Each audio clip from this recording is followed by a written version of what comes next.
Ta'anit Bechorot significa o jejum dos primogênitos. Esse é um jejum que, em princípio, está estipulado para a véspera de Pesach. E esse é um jejum que incide apenas sobre primogênitos, lembrando o fato de que antes da saída do Egito houve a 10ª praga, que consistiu na morte dos primogênitos egípcios. Se fala que Deus nesse momento poupou as casas e famílias judias. Isso significa Pesach, que Deus pulou as casas judaicas, poupando os seus primogênitos, né, que todos os primogênitos judeus saíram ilesos, são e salvos. Então, em lembrança a esse fato, então há esse costume de Ta'anit Bechorot, dos primogênitos, e apenas eles jejuarem na véspera de Pesach. Na realidade e na prática, já há muitos séculos, como pelo visto esse jejum era um pouco complexo e um pouco complicado. Isso era um costume vigente só sobre os primogênitos, né? Sobre outros jejuns não existe essa alternativa, mas nesse, talvez até considerando, imagine a pessoa jejua toda a véspera de Pesach, e no término do dia ele não pode quebrar imediatamente o jejum. É a noite do Seder, então vai fazer um kiddush tomando logo direto uma taça de vinho, e depois disso tem que fazer todo o relato da Haggadah, vai demorar para chegar à janta, né? E antes disso vai ter que comer matzah e maror juntas e etc, né?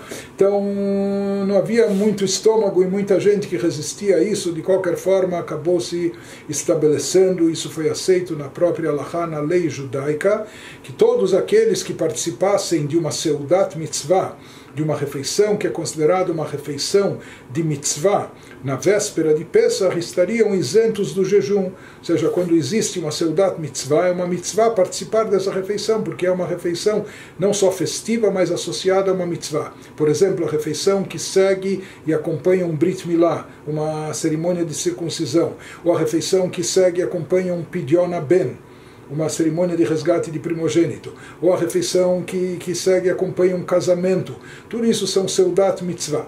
Como esses eventos nem sempre, não dá para programar que o Brit Milá seja justamente naquele dia da véspera de Pesach, ou Pidyon Ben, ou etc. Então existe uma coisa que sim pode de certa forma ser direcionada e programada, que é o término de um estudo talmúdico.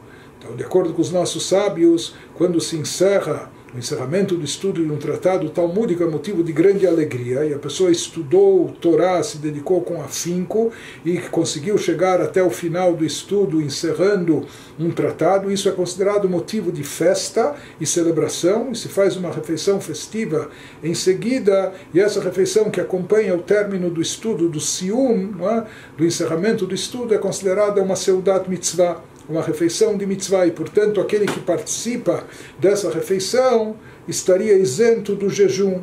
Então, em geral, o que ocorre em todas as sinagogas e comunidades é que em cada sinagoga existe uma pessoa que se encarrega de fazer um término de estudo, um encerramento de estudo na véspera de Pesach, mesmo que eventualmente os primogênitos não participaram de todo o estudo, do estudo inteiro e completo do tratado, mas aquele que está presente na hora do término, do encerramento do estudo, ele também tem que celebrar. Isso dá direito a ele de participar da seudat mitzvah, da refeição que acompanha o término do estudo, que é uma refeição de mitzvah. Então, tradicionalmente, nas próprias sinagogas, se coloca...